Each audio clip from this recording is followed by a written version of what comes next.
এই ସେପ୍ଟେମ୍ବର 14 ତାରିଖରେ ସୁଭଦ୍ରା ଯୋଜନାରେ 1 ଟଙ୍କା ଲେଖାଏଁ ସରକାର ସମସ୍ତଙ୍କୁ ପଠାଇଛନ୍ତି। ତେବେ ଆସନ୍ତାକାଲି ଅର୍ଥାତ୍ ସେପ୍ଟେମ୍ବର ମାସ 17 ତାରିଖରେ 5,000 ଟଙ୍କାର ପ୍ରଥମ କିସ୍ତି ଆସିବ। ହେଲେ ବହୁତ ଲୋକଙ୍କୁ 1 ଟଙ୍କା ଲେଖାଏଁ ଜମା ହୋଇନାହିଁ। ତେବେ ସେମାନଙ୍କ ପାଇଁ କ'ଣ ରହିଛି ଅପଡେଟ୍, ଏନେଇ ଉପମୁଖ୍ୟମନ୍ତ୍ରୀ ପ୍ରଭାତୀ ପରିଡ଼ା ମଧ୍ୟ ସୂଚନା ଦେଇଛନ୍ତି। ଆସନ୍ତୁ ସମ୍ପୂର୍ଣ୍ଣ ଅପଡେଟ୍ ଜାଣିବା। ତା ପୂର୍ବରୁ ଭିଡ଼ିଓକୁ ଲାଇକ୍ କରନ୍ତୁ, ସବସ୍କ୍ରାଇବ୍ କରିନଥିଲେ ଏବେ ସବସ୍କ୍ରାଇବ୍ କରି ପାଖରେ ଥିବା ଘଣ୍ଟି ଚିହ୍ନକୁ ଦବାଇ ଦିଅନ୍ତୁ। ଆସନ୍ତା 17 ତାରିଖରେ ସୁଭଦ୍ରା ଯୋଜନାର ରାଜ୍ୟର ଯୋଗ୍ୟ ମହିଳାଙ୍କ ଆକାଉଣ୍ଟକୁ ପ୍ରଥମ କିସ୍ତି ପଠାଇବେ ସରକାର।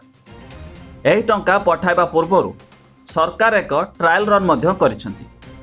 କିଛି ହିତାଧିକାରୀଙ୍କ ଆକାଉଣ୍ଟକୁ 1 ଟଙ୍କା ଲେଖାଏଁ ଟ୍ରାଏଲ୍ ରନ୍ ଆଧାରରେ ପଠାଯାଇଛି, କିନ୍ତୁ ଅନେକ ହିତାଧିକାରୀଙ୍କ ଆକାଉଣ୍ଟରେ ଏହି 1 ଟଙ୍କା ପହଞ୍ଚି ପାରିନାହିଁ। ତେବେ ଏହି ହିତାଧିକାରୀ ବର୍ତ୍ତମାନ ସୁଦ୍ଧା ଏବଂ ଯୋଜନାର ସେମାନଙ୍କର ପ୍ରାପ୍ୟକୁ ନେଇ ଦ୍ୱନ୍ଦ୍ୱରେ ପଡ଼ିଛନ୍ତି। ତେବେ ଅନେକ ହିତାଧିକାରୀଙ୍କ ଏହି ପ୍ରଶ୍ନରେ ରାଜ୍ୟର ଉପମୁଖ୍ୟମନ୍ତ୍ରୀ ଶ୍ରୀମତୀ ପ୍ରଭାତୀ ପରିଡ଼ା ଉତ୍ତର କହିଛନ୍ତି। ସେ କହିଛନ୍ତି ଯେ 1 ଟଙ୍କା ଖାତାକୁ ଆସିନଥିଲେ ମଧ୍ୟ ସୁଭଦ୍ରା ଯୋଜନାର ସମସ୍ତ ଟଙ୍କା ପାଇବେ ଯୋଗ୍ୟ ହିତାଧିକାରୀ।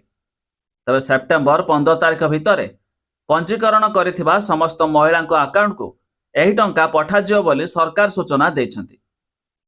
ସୁଭଦ୍ରା ଯୋଜନାରେ ନିଜ ନାମ ପଞ୍ଜୀକରଣ କରିଥିବା ମହିଳାଙ୍କ ଆକାଉଣ୍ଟକୁ ସଠିକ୍ ଭାବରେ ଟ୍ରାଞ୍ଜାକ୍ସନ୍ ହେଉଛି କି ନାହିଁ ତାହା ଜାଣିବାକୁ ଚାହିଁଥିଲେ ସରକାର।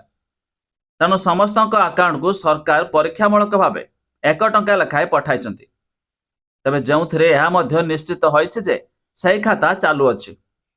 ତେଣୁ ସୁଭଦ୍ରା ଯୋଜନାରେ ସାମିଲ ଥିବା ସମସ୍ତ ମହିଳାଙ୍କ ଖାତାକୁ ଆଗକୁ ସବୁଥରର ସୁଭଦ୍ରା ଟଙ୍କା ଆସିପାରିବ। ତେବେ 17 ତାରିଖରେ ସୁଭଦ୍ରା ଟଙ୍କା ଆସିବ। ହେଲେ ଏହା ପୂର୍ବରୁ ପରୀକ୍ଷା କରାଯାଇଛି ଯେ ସିଷ୍ଟମ ଠିକ୍ ଭାବେ କାମ କରୁଛି କି ନାହିଁ। ତେବେ ଯେଉଁମାନଙ୍କୁ 1 ଟଙ୍କା ଲେଖାଏଁ ନ ଆସିଛି ତେବେ ଚିନ୍ତା କରିବାର କୌଣସି ଆବଶ୍ୟକ ନାହିଁ। ତେବେ ଉପମୁଖ୍ୟମନ୍ତ୍ରୀ ପ୍ରଭାତୀ ପରିଡ଼ା ସୂଚନା ଦେଇଛନ୍ତି, ଯେଉଁମାନେ ଯୋଗ୍ୟ ହିତାଧିକାରୀ ନିଶ୍ଚିତ ଭାବରେ ସେମାନଙ୍କ ଆକାଉଣ୍ଟକୁ ସମସ୍ତ ଟଙ୍କା ମଧ୍ୟ ପଠାଇବେ ସରକାର।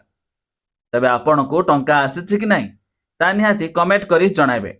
ଏହାଛଡ଼ା ଆପଣମାନେ କେଉଁ ଜିଲ୍ଲାରୁ ଭିଡ଼ିଓ ଦେଖୁଛନ୍ତି ତାହା ବି କମେଣ୍ଟ କରି ଜଣାଇବେ।